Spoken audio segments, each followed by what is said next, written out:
Danny Flexon here for Seconds Out. Delighted to be joined by Tommy Fletcher. Tommy, how you doing? Yeah, I'm all good, thank you. How are you doing? I'm very good, thank you, mate. We're here at Mark Tibbs' gym, the Origins in Rainham. Just tell us why you're here, first of all. Well, I've been looking at all the gyms and that around London now. I'm looking at turning pro now. So I saw Mark Tibbs and what he's done with a good job with all these fighters and that. So I thought, I'll come down here and check it out. I've been not looked back since. I was waiting for him to get back from America with Billy Joe, and I've been training with him ever since. I'm flying.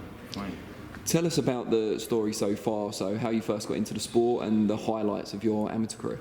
I started boxing at 14. I just really wanted to get down the gym. I like watching boxing and that. Went down there. I was boxed at Attleborough Boxing Club in Norfolk. Trained alongside my coach John Dennis. Won 2 national titles, 1 international title. Went to the European Championships. I boxed for England countless times. Recently had a GB assessment come through, and then I was literally thinking about going pro then. So then I just thought, I'm going to carry on doing that, and now I'm going pro.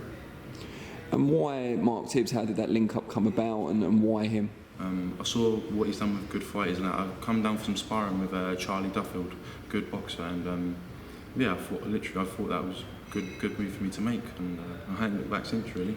And transitioning from amateurs, and obviously you're amateur for a long time, to pros, what are the kind of main things Mark's picked out so far that you need to work on? Well, I'm naturally strong, so I'm very strong for the weight. I was doing light heavy as an amateur. I'm now moving up to cruiserweight, so I ain't really got to change too much as such. I've just got to slow things down a little bit, and yeah, I'm strong, so I want to just keep how I am, really. Stay light on my feet and that, and yeah, I ain't really got to change too much. Usually when we see amateurs move over into the pro side of the game, they move down in weight, at least by a couple of pounds because of the different weight classes. Why have you decided, or your team decided, to move up to cruiser? Well, last time I boxed was last February in the youth championships, and I just struggled to make light heavy then, so it's been a whole year. I'm growing, I'm 6'7", 19 years old. I'm always going to move up in weight in time, so I'm now 19. I thought, it's longer rounds, it's like I've got to be more durable, more robust, so I thought I'm going to move up in weight. I can build now, I've got time to transition, and I'll be stronger. That's why I decided to move up.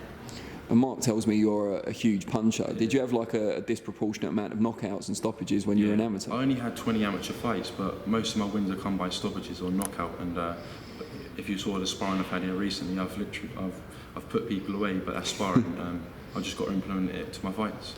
While I'm not going to ask you who any of those poor unfortunate victims were, just tell us who you've been doing some of your sparring with, both in the gym and if you've had to travel. I've sparred some good boys. I went down to Matchroom Gym. I sparred John Ryder. Obviously he's a lot lighter than me, so it was just more technical sparring. I sparred Zach Chelly last Friday, good fighter. That was good spar. I sparred Charlie Duffield. I did some body sparring with Johnny Fisher. He's good for me because he's heavyweight. He comes forward. He makes you throw a lot of shots, so that is good for fitness and that, I suppose. And what about Hedges? I mean, obviously he's a light heavyweight, so he's one below you, but he's got that kind of slick sort of style. He's rangy as well, like you are. Not as rangy, but... Yeah, I'm yet to spar him yet. I haven't sparred him as of yet, but I'm sure I will upcoming future, and I will. But I haven't sparred him as of yet. No. What's the kind of latest you can tell us about kind of managerial and promotional future and when you might turn over? Yeah, well, I'm looking to turn over soon. I'm just waiting. I want to get as many options as I can. I'm not going to rush it. Like I said, I'm only 19. I'm not going to rush into turning over, signing anything with anyone. I'm just looking for the best deal I can get, really. Obviously, I'm in here with these boys. They're good quality fighters, so I'm sure we're going to get something good. How do you kind of assess the landscape in terms of promoters at the moment? Because you've got Eddie Hearn's just moving his stable completely to the zone. Frank Warren's got BT, of course. And then you've got Sky, who are planning to stay in boxing, apparently doing it kind of show-by-show basis. Have you got any preference who you'd like to be aligned with? Obviously, Matchroom Boxing are where the best, if not the best, still now. But they're moving to the zone now, aren't they? So I've got to just see how it goes, really, because I don't think they're renewing their contract with Sky. Obviously, if someone else comes in for Sky, I think they're a very good channel to be with. Obviously, Frank, he's doing good. He's good for young fighters, and that he's with BT Sport. But I'm just going to look over the next forthcoming months, see how things plan out, and then see what one's best for me, which one suits me, really. What fighters, either past or present, do you look up to and that you kind of take elements from to add to your own game? Yeah, I like Tyson Fury. I think he's tall, he's slick, and he's big. Yeah, I just watch all pro boxing, really. I watch a lot of pro boxing. There's no fighters that I really watch, follow their whole career. I watch all of it, but I've got to just take a bit from all of them and then put it all in the mix and do it myself, really.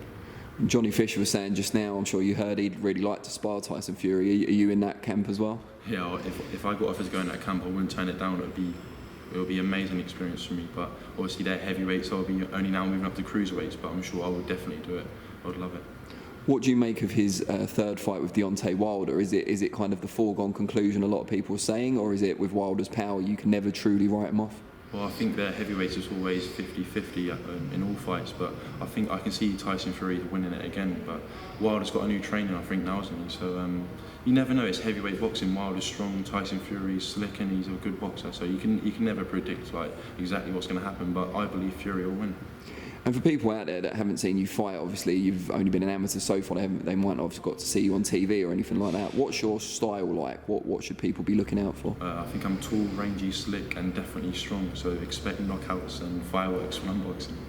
Great stuff. And before we let you go, just let people out there know how they can find you on the different social media platforms. Yeah, my Instagram's Tommy.Fletcher7 and my Twitter is TommyFletcher0. Great stuff. Really appreciate it. Thank you, Dan. Cheers. Cheers.